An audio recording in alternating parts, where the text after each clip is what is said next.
हाय। आज हम लोग पढ़ेंगे, हाँ, डिस्कस करेंगे ब्लैक बॉडी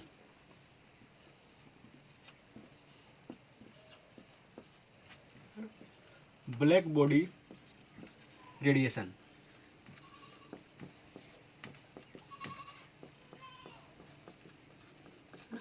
इसके बारे में हम लोग डिस्कस करेंगे, है ना।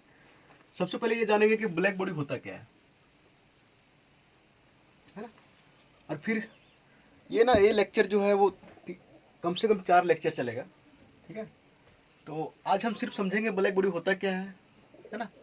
और इसका जो एक्सपेरिमेंटल ग्राफ आया था वो कैसा आया था, है ना। बाकी क्लासिकल थ्योरीज को क्यों नहीं एक्सप्लेन कर पाया है, उसको हम अगले सीरीज में देखेंगे, है ना। तो अब सबसे पहले ये देखो तो ब्लैक बॉडी, है ना। ब्लैक बॉडी एक्चुअल में ये होता क्या, ब्लैक बॉडी।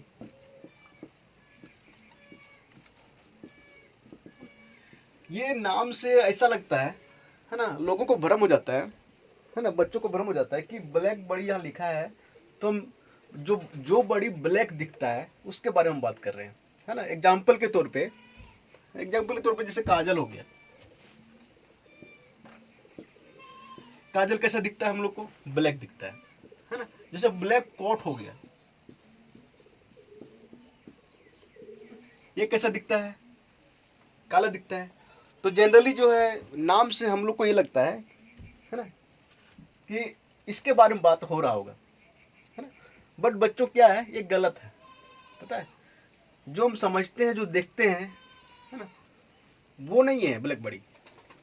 ब्लैक बॉडी वो है ना, जो सभी वेवलेंथ को, सभी रेडिएशन को एब्जॉर्ब कर लेता है ना। एक्चुअल में बोलने का मतलब ये है कि देखो, ये कोई ब्लैक, यहाँ पे कोई बॉडी है, ये काजल है ना। काजल हमें ब्लैक दिखता है, क्यों? क्योंकि ये सभी विजिबल रे को एब्जॉर्ब कर लेता है ना। बट हो सकता है कोई और रे को ये इमिट करता होगा, है ना। और कोई और प्राणी इसको देख लेता होगा, है ना। कोई और प्राणी के लिए ये काला ना दिखता हो, है ना। तो ब्लैक बॉडी वो है जो सभी के लिए ब्लैक हो, है ना। सिर्फ मनुष्य के लिए नहीं, सभी के लिए ब्लैक हो। एग्जाम्पल के तौर पे, है ना, एक हम समझाने के लिए मानते हैं एक रूम है, ये है ना, रूम है ना। यहाँ पूरा अंधेरा है ना। ये एक बॉडी रखा हुआ है यहाँ पे, है ना। अंधेरा है, एक बॉडी रखा हुआ है यहाँ पे, है ना। इस रूम के अंदर हम भी हैं, मतलब यहाँ रूम के अंदर मनुष्य है ना। चमगादड़ है,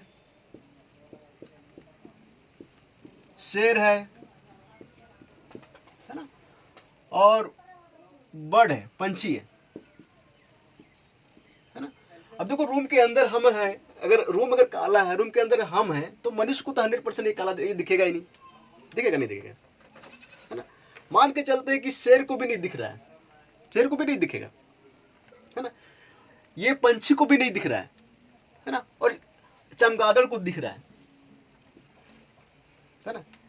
यहाँ पे क्या हमको नहीं दिख रहा है, मनुष्य को नहीं दिख रहा है, शेर को नहीं दिख रहा है, पंछी को नहीं दिख रहा है, पर चमगादड़ को दिख रहा है ना। तो यहाँ पे जो है ना, ये ब्लैक बॉडी नहीं है, ये मेरा क्या है, ब्लैक बॉडी नहीं है ना। अगर यहाँ पे मनुष्य को, शेर को, चमगादड़ को, पंछी को, सभी को नहीं दिखता, और भी प्राणी वहां पे अगर ले लेते हैं, पूरे टोटल यूनिवर्स में जितने प्राणी हैं सभी को नहीं दिखता, है ना, तब हम कहते कि ये ब्लैक बॉडी है ना।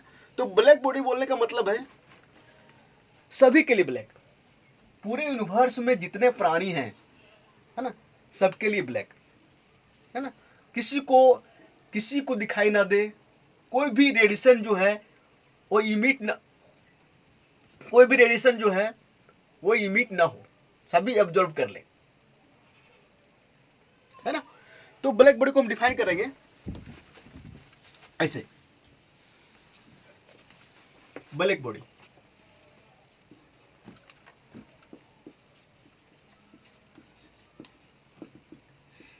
a body which absorbs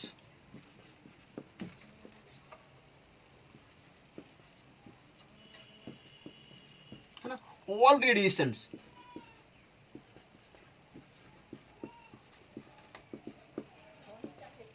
है ना, एक बॉडी जो सभी रेडिएशन को एब्जॉर्ब कर लेता है, having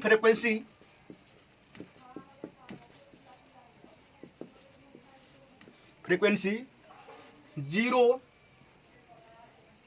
to infinity is known black body.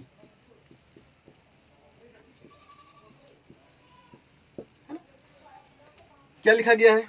कोई बॉडी है ना जो सभी रेडिएशन को, है ना, चाहे वो गामा रे हो, अल्ट्रावायलेट रे हो, है ना, चाहे एक्सरे हो, सभी रेडिएशन को, है ना, और उसकी फ्रीक्वेंसी कुछ भी हो सकती है, 0 फ्रीक्वेंसी हो सकती है, मैक्सिमम भी हो सकती है, इनफाइनाइट भी हो सकती है, सभी रेडिएशन को एब्जॉर्ब कर ले, है ना, उस बॉडी को बोलते हैं हम ब्लैक बॉडी। क्या बोलते हैं? ब्लैक बॉडी, है ना। ये क्या करेगा? सभी रेडिएशन को इमिट कर एब्जॉर्ब कर लेगा, है ना। अब देखो तो अगर कोई ब्लैक बॉडी, है ना, सिंपल सी ये जानो, अगर ब्लैक बॉडी, है ना, सभी रेडिएशन को इमिट करता है, सॉरी एब्जॉर्ब करता है ना, तो ये हम ये कह सकते हैं कि ब्लैक बॉडी जो होता है वो परफेक्ट एब्जॉर्बर होता है। क्या होता है? परफेक्ट एब्जॉर्बर होता है ना। अब ध्यान देना, अगर ब्लैक बॉडी यहां पे है ना, ये क्या कर रहा है? सभी रेडिएशन को एब्जॉर्ब कर रहा है, जिसकी फ्रीक्वेंसी कुछ भी हो सकती है, 0 भी हो सकती है, इनफाइनाइट भी हो सकती है ना। तो क्या ये एनर्जी को गेन कर रहा है ना, ये एनर्जी को गेन कर रहा है ना। अब देखो एनर्जी टोटल आ रहा है ना, है ना। अब देखो तो अगर ये एनर्जी गेन कर रहा है, तो अगर ब्लैक बॉडी को हम गर्म करेंगे, है ना, तो गर्म करने के बाद क्या होगा? ये रेडिएशन को इमिट करेगा। कौन सा रेडिएशन को इमिट करेगा? जो रेडिएशन उन्होंने एब्जॉर्ब किया था। उन्होंने कौन सा रेडिएशन एब्जॉर्ब किया था? ऑल द रेडिएशन हैविंग, जिसकी फ्रीक्वेंसी कुछ भी हो सकती है ना। तो इमिट भी सभी रेडिएशन करेगा, जिसकी फ्रीक्वेंसी कुछ भी हो सकती है ना। तो ब्लैक बॉडी जो होता है एक परफेक्ट एब्जॉर्बर होता है ना, और परफेक्ट इमिटर भी होता है ना। ये ध्यान रखना कि ब्लैक बॉडी जो होता है वो परफेक्ट इमिटर होता है और परफेक्ट एब्जॉर्बर होता है। अगर वो सभी रेडिएशन को एब्जॉर्ब कर सकता है तो सभी रेडिएशन को वो इमिट भी कर सकता है ना। एक्चुअल में क्या है, एक आइडियल ब्लैक बॉडी जो होता है ना, एन आइडियल ब्लैक बॉडी,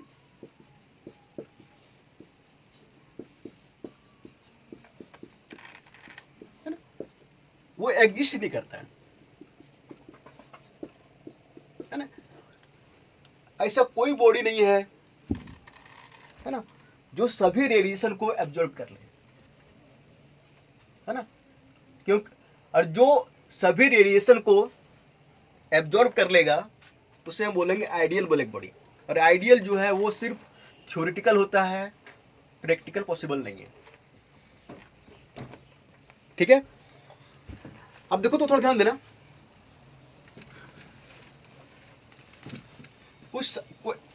बहुत सारे साइंटिस्ट हैं, है ना, जो ब्लैक बॉडी को, परफेक्ट ब्लैक बॉडी को बनाने में लगे हुए हैं। और इसमें एक साइंटिस्ट था फेरी, एक साइंटिस्ट था फेरी ने एक ब्लैक बॉडी बनाया, है ना, जो बहुत हद तक वो आइडियल जैसा था, है ना। उन्होंने क्या किया? एक स्फीयर लिया, होलो स्फीयर लिया, इस टाइप से,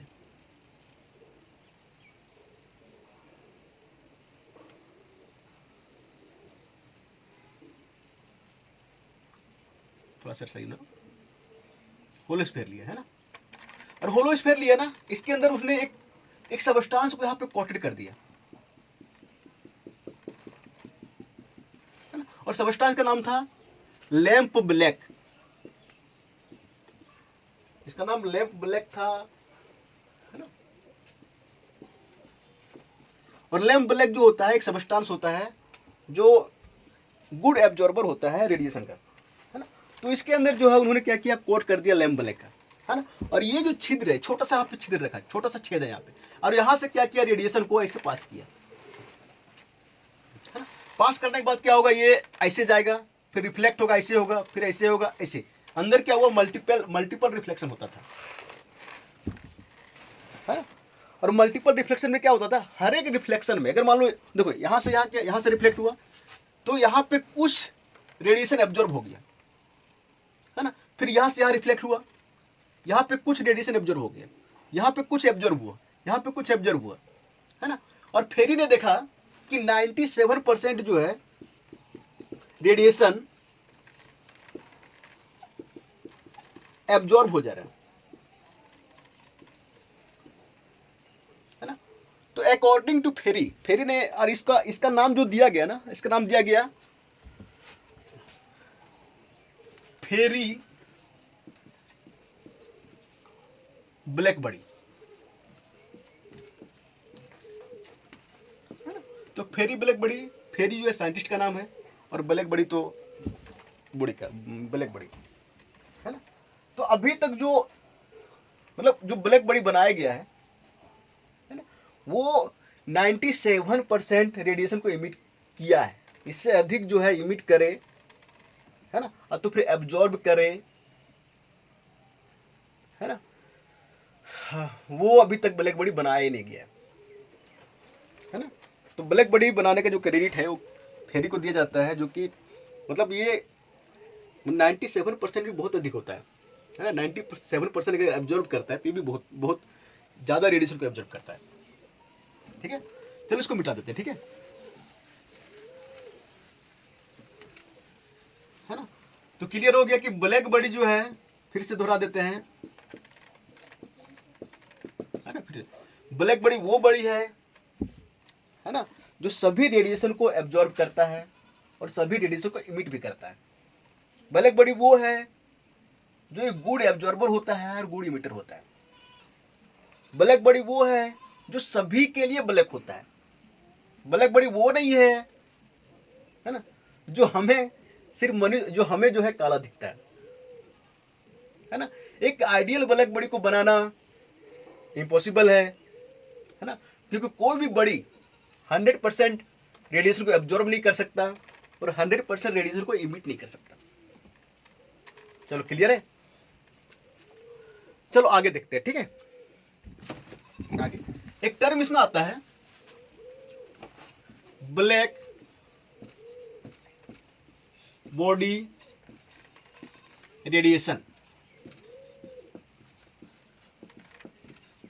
है ना।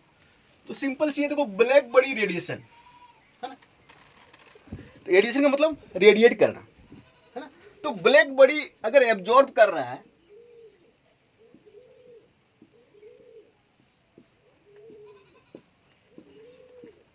तो एनर्जी इसके अंदर आ रहा है ना। अब एब्जॉर्ब ये करता तो नहीं रहेगा ना, अगर एब्जॉर्ब करेगा तो इतना एनर्जी हो जाएगा कि फट जाएगा है ना। तो अपने आप को बैलेंस रखने के लिए इसको इमिट भी करना पड़ेगा है ना। इसको एनर्जी, इसको जो है रेडिएशन को, एनर्जी को रेडिएट करना पड़ेगा, रेडिएशन को रेडिएट बाहर निकालना पड़ेगा है ना। तो क्या होता है कि ब्लैक बॉडी को हम थोड़ा सा अगर गर्म करते हैं, अगर हीट करते हैं थोड़ा सा है ना, तो ये जो रेडिएशन एब्जॉर्ब किया था है ना, उसको इमिट करना शुरू कर देता है, उसको रेडिएट करना शुरू कर देता है ना। और इसी फेनोमेना को हम बोलते हैं ब्लैक बॉडी रेडिएशन है ना। अब देखो, तो अगर थोड़ा हीट करते हैं फिर ज़्यादा भी हीट कर सकते हैं, फिर उससे ज़्यादा भी हीट कर सकते हैं। अगर थोड़ा हीट करेंगे तो कम रेडिएशन निकलेगा, ज़्यादा करेंगे ज़्यादा निकलेगा, और ज़्यादा करेंगे ज़्यादा निकलेगा है ना। तो बोलने के मतलब है कि अगर हम इसको हीट करना शुरू करते हैं है ना, तो ये जो है रेडिएशन को रेडिएट करना शुरू कर देता है ना, बाहर निकलना शुरू कर देता है, जिसे हम बोलते हैं ब्लैक बॉडी रेडिएशन। अब इसका डिफरेंस जो हम लिखेंगे स्टेप से, व्हेन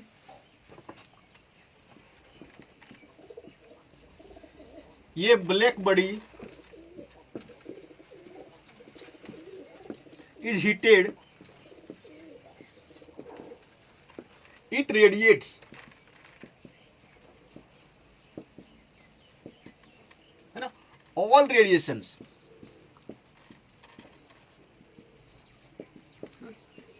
ये क्या करेगा, सभी रेडिएशन को रेडिएट करेगा, हैविंग फ्रीक्वेंसी, जिसकी frequency having frequency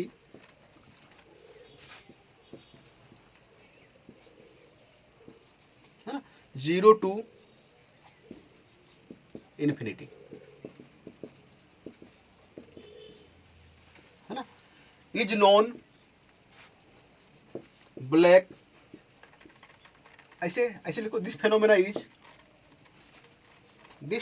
is non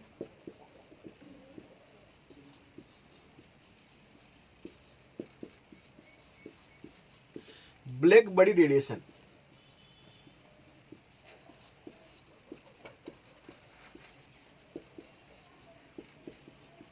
okay, है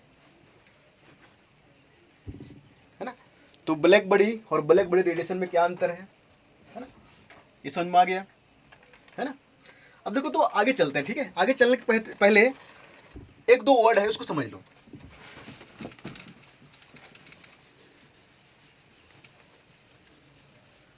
है ना।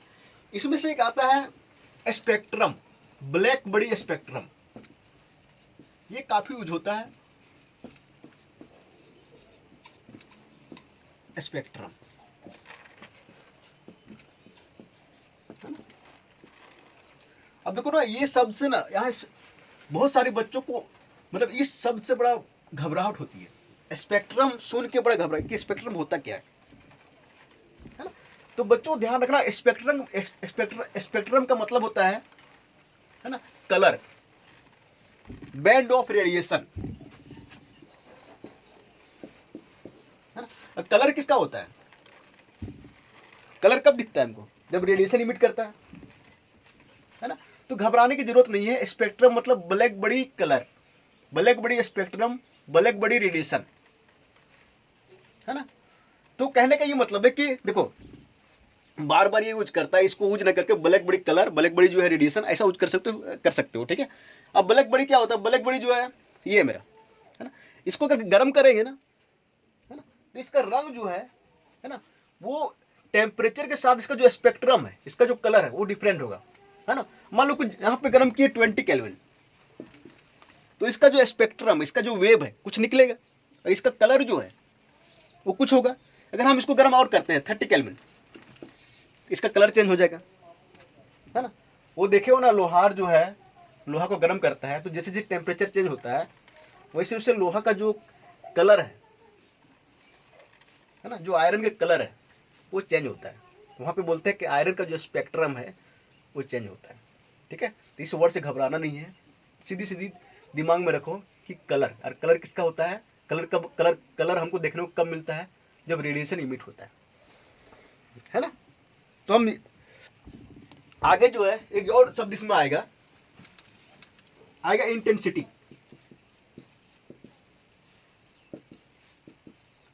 इंटेंसिटी जो होता है वो होता है energy emitted per unit area per unit time, है ना। कहने का मतलब ये ब्लैक बॉडी है ना, तो अगर इसको हम गर्म करते हैं तो एक छोटा सा एरिया लो, है ना, छोटे से एरिया से छोटे से टाइम में कितना एनर्जी इमिट हो रहा है ना। एनर्जी तो इधर भी इमिट होगा, इधर भी होगा, इधर भी होगा, इधर भी होगा, है ना। जो छोटे से एरिया से छोटे से टाइम में कितना एनर्जी इमिट हो रहा है उसे हम बोलते हैं इंटेंसिटी। क्या बोलते हैं, इंटेंसिटी, है ना। अब देखो, तो आगे जो बताने वाले हैं, है ना, वो देखो एक्सपेरिमेंटल जो ग्राफ आता है,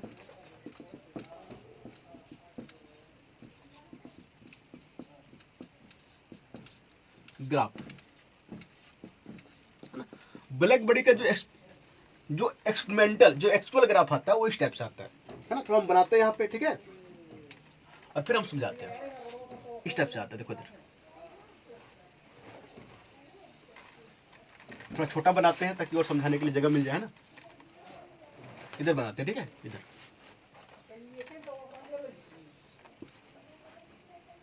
है ना। अब देखो तो ये मेरा एक्स एक्सिस है, वाई एक्सिस है ना। एक्स में हम लेते हैं यहाँ पे फ्रीक्वेंसी, क्या लेते हैं, फ्रीक्वेंसी, है ना। और इसमें लेते हैं इंटेंसिटी आई, है ना। इसको हम डिफरेंट कलर से यूज करते हैं, आई, और ये मेरा फ्रीक्वेंसी, है ना।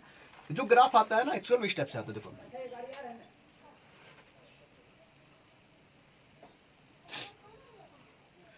और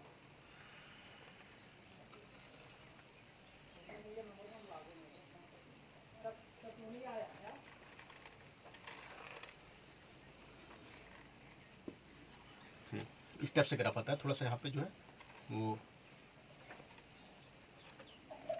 है ना, इस टाइप से आता है ग्राफ। अब ये देखो, ये डिफरेंट ये 3 ग्राफ बना रहे हैं, ये डिफरेंट टेम्परेचर पे ग्राफ आ रहा है। इसको ये आता है 500 केल्विन, है ना, 1000 केल्विन, है ना, और ये 2000 केल्विन, है ना।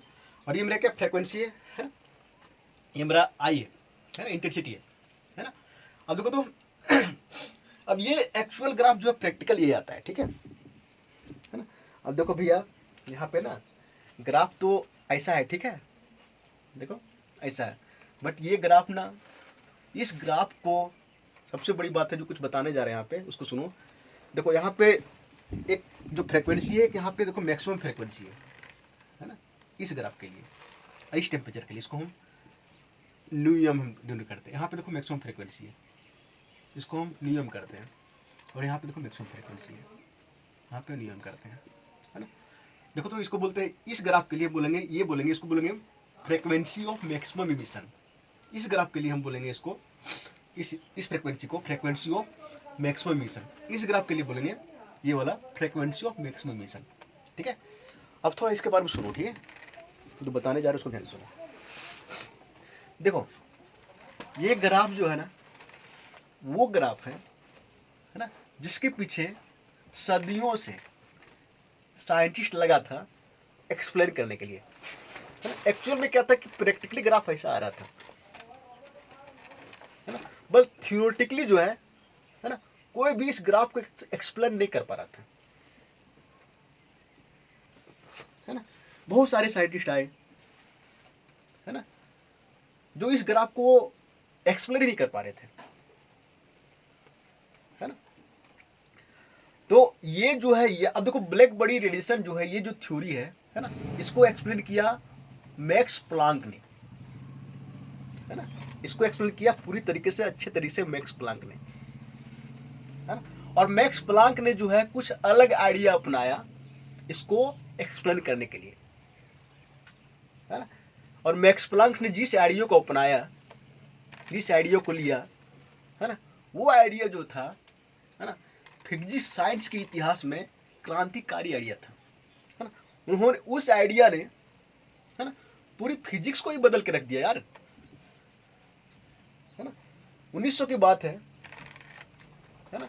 मैक्स प्लांक ने जब इसको एक्सप्लेन किया, जब उसकी थ्योरी जो है पब्लिश हुई, है ना, तो एक क्रांतिकारी रिवॉल्यूशन फिजिक्स की दुनिया में आ गया, है ना। इसलिए ब्लैक बॉडी रेडिएशन जो है ना, ये काफी इंपॉर्टेंट है, और काफी ये मतलब इंपॉर्टेंट, मतलब वो तो है ही, है ना, काफी ये मतलब ये वो थ्योरी है ना, जिस थ्योरी ने पूरी कम्युनिटी को हिला के रख दिया, है ना। इस थ्योरी ने पुराने आइडिया को चेंज कर दिया, क्लासिकल मैकेनिक्स के आइडिया को चेंज कर दिया, है ना। तो अब देखो इसको ना बहुत सारे साइंटिस्ट जो एक्सप्लेन करने का प्रयास कर रहे थे, सदियों से, मतलब वर्षों से लगे थे, है ना, नहीं हो पा रहा था, है ना। और वो जो प्रयास कर रहे थे इसको एक्सप्लेन करने के लिए, वो क्लासिकल आइडिया था। तो क्लासिकल आइडिया जो इसको, क्लासिकल मैकेनिक्स जो इसको एक्सप्लेन नहीं कर पाता है ना। क्यों नहीं कर पाता है क्लासिकल मैकेनिक्स, है ना, इसको हम अगले लेक्चर में देखेंगे, है ना। कौन कौन साइंटिस्ट था, है ना, और उन साइंटिस्ट का ग्राफ कैसा आ रहा था थ्योरेटिकली, है ना, हम अगले लेक्चर में देखेंगे, है ना। आज हम सिर्फ जो एक्चुअल में आया था, जो प्लांक ने इसको एक्सप्लेन किया, है ना, उसको डील करेंगे। और ये जो है ब्लैक बॉडी का फर्स्ट सीरीज है, फर्स्ट मतलब पहला वीडियो है। कम से कम इसका 4 लेक्चर लगने वाला है। पूरी तरीके से अगर समझना है ना, कि ये क्लासिकल इसको एक्सप्लेन क्यों नहीं कर पाया, है ना, क्वांटम तो फिर जो है जो मैक्स प्लांक ने इसको एक्सप्लेन कैसे किया, है ना, तो चारों वीडियो देखने के बाद पूरी तरीके से समझ में आएगा, ये मेरा 100% गारंटी है ना। और इससे क्वेश्चन जो है किसी भी एग्जाम में आता ही है ना, कुछ फार्मूला आएगा, है ना, जो रटना नहीं है, समझ लेना है, दिमाग में रखना है, और इससे क्वेश्चन जो हर एक एग्जाम, चाहे गेट का है, नेट का, जेस्ट का एग्जाम में क्वेश्चन आता ही है। ठीक है, चलो इसको अब एक्सप्लेन करते हैं। ठीक है, चलो देखो, अब तो यहां पे देखो, तो कुछ आप देखो, तो पहला पॉइंट जो है ना, पहला पॉइंट, इसमें ग्राफ को ध्यान से देखो, है ना। ये जो ग्राफ बनाया गया है, जो 500 कैलोरी बनाया गया है ना, ये जो ग्राफ बनाया गया है वो 1000 कैलोरी बनाया गया है, ये जो ग्राफ बनाया गया है वो 2000 कैलोरी बनाया गया। ठीक है, अब देखो तो थोड़ा सा ध्यान देना कि जो ब्लैक बॉडी है ना, अगर इसको हीट करते हैं हम, है ना, मान लो 500 पर कर रहे हैं, तो ये ग्राफ आ रहा है। इसमें कुछ दिख रहा है कि अगर यहाँ पे देखो फ्रीक्वेंसी अगर 0 है, फ्रीक्वेंसी इधर बढ़ रहा है, देखो इधर फ्रीक्वेंसी 0 है तो मेरा इंटेंसिटी 0 है। फ्रीक्वेंसी अगर इनफाइनाइट है तो इंटेंसिटी मेरा क्या है, देखो 0। हर ग्राफ में देखो, है ना, यहाँ पे 0 है, यहाँ पे 0 है, यहाँ पे 0 है, हर ग्राफ में देखो। तो क्या हो रहा है कि जो ब्लैक बॉडी है अगर इसको हिट करते हैं तो 0 फ्रीक्वेंसी में वो रेडिएशन जिसकी फ्रीक्वेंसी 0 है ना, उसको रेडिएट ही नहीं करता है ना, और वो रेडिएशन जिसकी फ्रीक्वेंसी इन्फिनिटी है उसको भी रेडिएट नहीं करता है ना। तो पहला क्या है, अगर फ्रीक्वेंसी 0 है तो इंटेंसिटी क्या है मेरा 0, है ना। तो अगर ये ब्लैक बॉडी है, 0 फ्रीक्वेंसी वाले रेडिएशन को इमिट ही नहीं करता है ना। और देखो तो अगर फ्रीक्वेंसी जो है अगर इनफाइनाइट है तो देखो तो इंटेंसिटी क्या है मेरा 0 है। ये पहला पॉइंट हो गया, है ना। जीरो फ्रीक्वेंसी वाले और इनफाइनाइट फ्रीक्वेंसी वाले रेडिएशन को ब्लैक बॉडी इमिट ही नहीं करता है। ठीक है, ये पहला पॉइंट हो गया एक्चुअल में।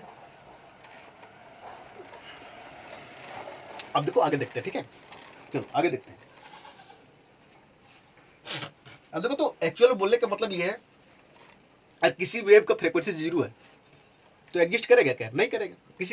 किसी वेव का फ्रीक्वेंसी इनफाइनाइट हो सकता है क्या, नहीं हो सकता ना।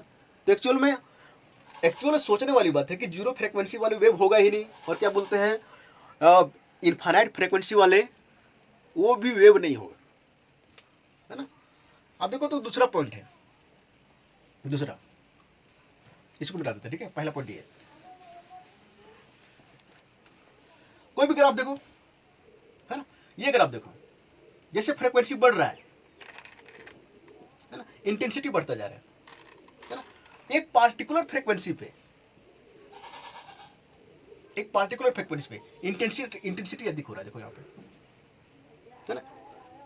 अब देखो तो दूसरा ग्राफ देखो, इसमें जो 1000 कैलोरी पे लिया गया है ना। एक पार्टिकुलर, अब देखो शुरू में क्या होता है, फ्रीक्वेंसी बढ़ता है तो इंटेंसिटी बढ़ता है।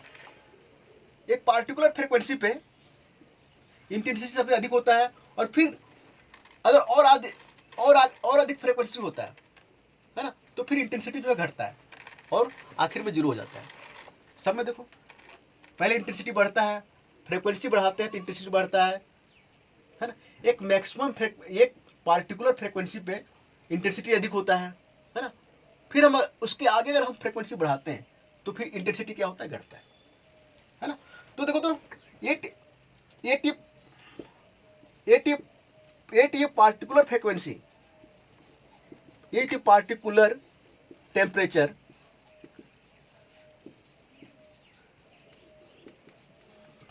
कोई खास टेम्परेचर पे, है ना, ये पार्टिकुलर फ्रीक्वेंसी रेडिएशन, ये पार्टिकुलर फ्रीक्वेंसी रेडिएशन जो होता है इज इमिटेड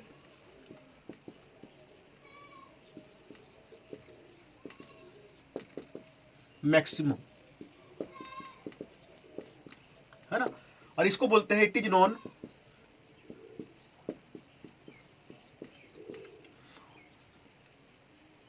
है ना, इमिशन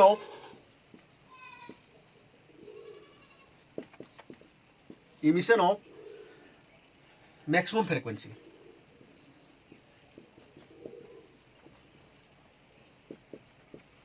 है ना, इसको हम करते हैं न्यूएम से। ठीक है, ठीक है ना।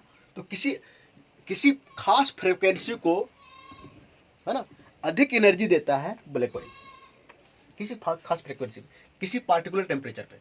अब देखो थोड़ा ध्यान देना ग्राफ से, अगर 500 केल्विन ले रहे हैं, है ना, तो जो मैक्सिमम फ्रीक्वेंसी है ना, इमिशन ऑफ मैक्सिमम फ्रीक्वेंसी है वो ये है, देखो इधर ये है ना। अगर 1000 केल्विन ले रहे हैं तो देखो तो ये थोड़ा आगे बढ़ जा रहा है, ये यहां पे आ रहा है।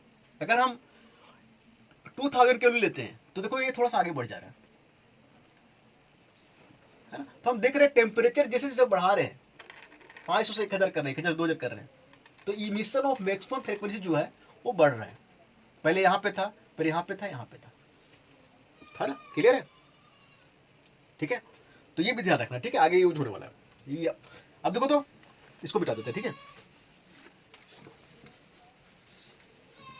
अगला जो पॉइंट है ना, पॉइंट है तीसरा चौथा जो भी होगा, जो ब्लैक बॉडी स्पेक्ट्रम है ना, ब्लैक बॉडी स्पेक्ट्रम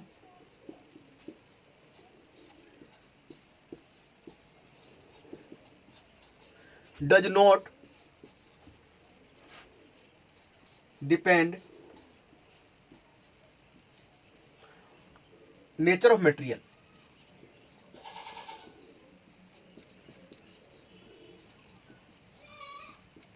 है ना, बट डिपेंड्स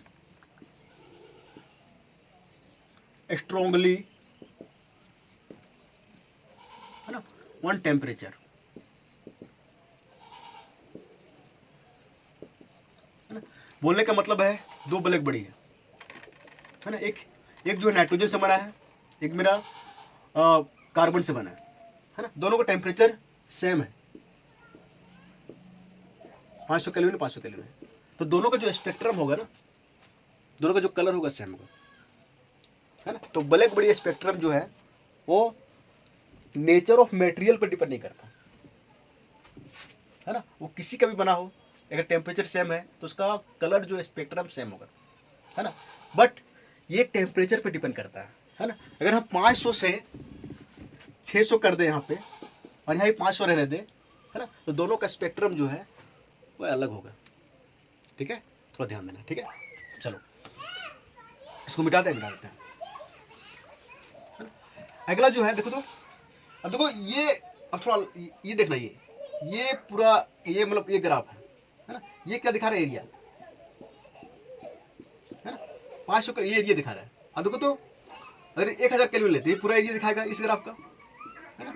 जो तो एक पार्टिकुलर टेम्परेचर पे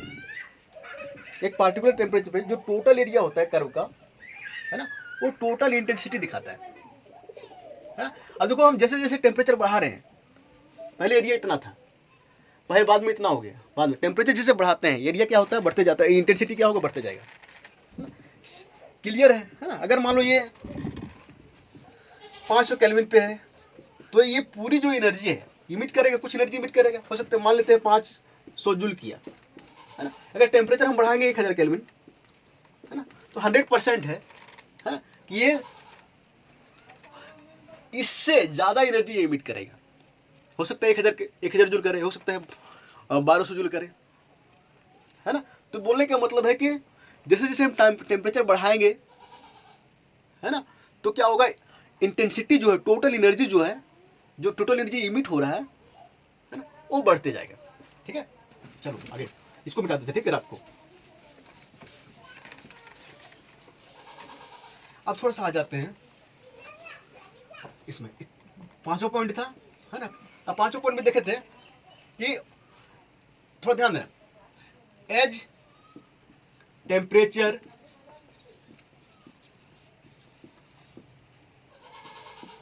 इंक्रीजेज, है ना, इमिशन ऑफ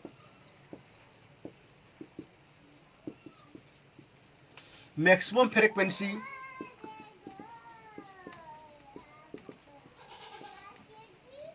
इंक्रीजेज, है ना, यही तो था।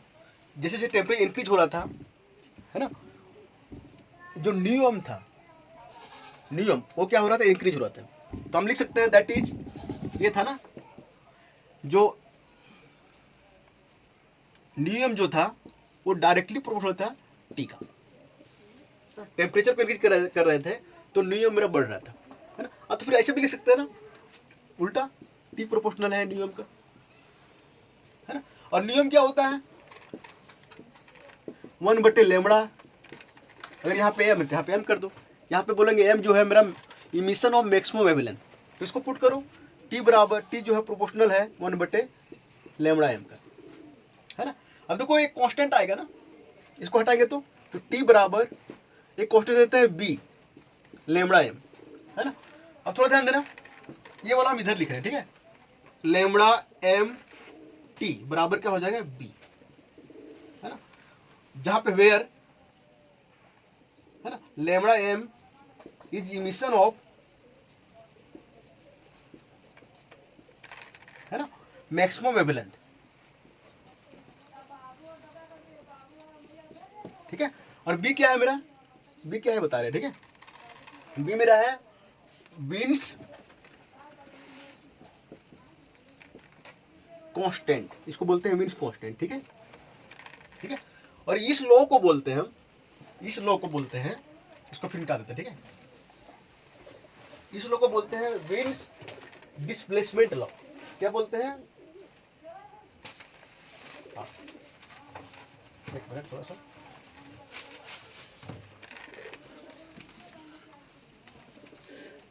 दिस लॉ इज नॉन, है ना, वीन्स डिस्प्लेसमेंट लॉ, ठीक है। और जो वीन्स कांस्टेंट का वैल्यू होता है ना, वो ये होता है, ये होता है 2.89, है ना, इंटू 10⁻³ और यूनिट क्या होना चाहिए, मेरा ये था ना लेमड़ा एम टी बराबर बी, यूनिट क्या होना चाहिए, लेमड़ा का क्या होता है, मीटर, और टेम्परेचर केल्विन, मीटर केल्विन, है ना।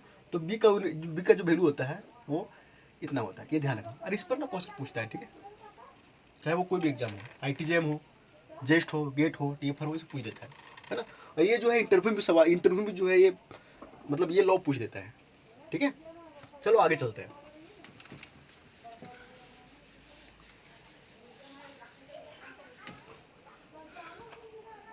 कौन सा था, 6 था 5 था, जो भी था 6 ना, जो भी है। अब देखो तो eight a particular temperature,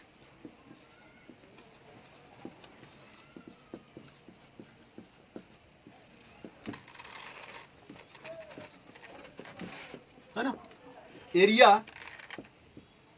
under graph,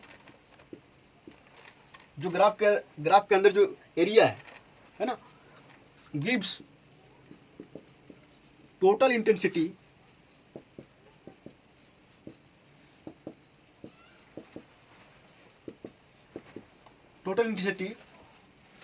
of the black body. Actual में ना इंटेंसिटी ना होगा, पावर होगा, ठीक है।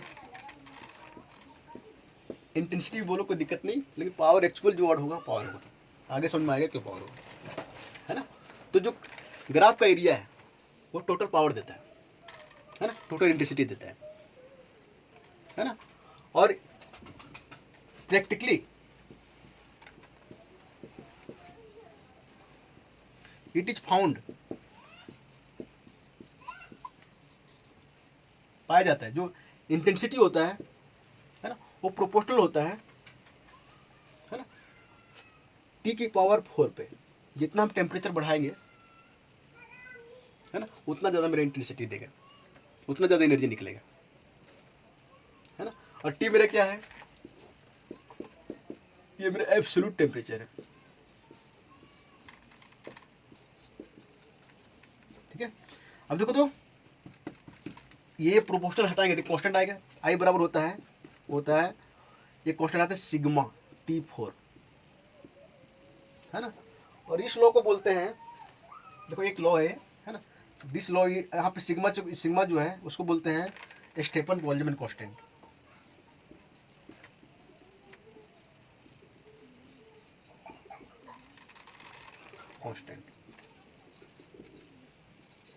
और इसका जो वैल्यू होता है ऊपर मिटा देते हैं, ठीक है। इस लॉ को बोलते हैं, ठीक है, टी मेथड में इस लॉ को बोलते हैं, दिस लॉ इज नोन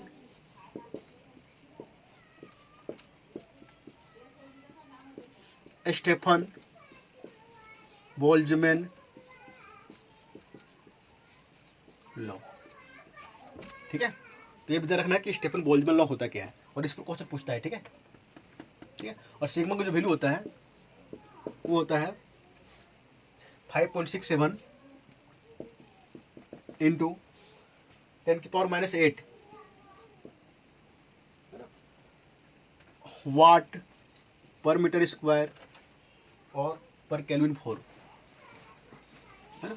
ये ध्यान रखना, सिग्मा का जो वैल्यू होता है ना 5.67 इंटू 10⁻⁸ वाट पर मीटर स्क्वायर, है ना, के की पावर -4। यहाँ से निकाल के देखना यूनिट, है ना, यही आएगा, ठीक है।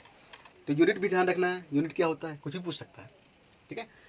चलो आगे जो हम डील करेंगे ना अगले लेक्चर में, है ना, वो बहुत सारी चीज डील करेंगे। डेरिवेशन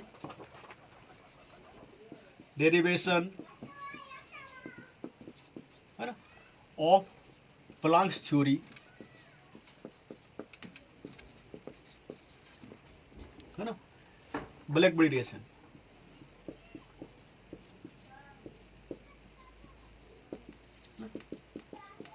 तो ब्लैक बॉडी रेडिएशन का जो प्लांक थ्योरी था, है ना, उसको हम डील करेंगे। और ये भी डील करेंगे क्लासिकल थ्योरी ये फेल कहाँ हो गया, क्यों हो गया, और कौन कौन साइंटिस्ट जो है इसको एक्सप्लेन करने का प्रयास किया था क्लासिकल फिजिक्स से, और मैक्स प्लांक ने ऐसा क्या किया, क्या चेंज किया, है ना, कि इसका थ्योरी जो है सक्सेस हो गया, है ना। चलो ठीक है, थैंक यू।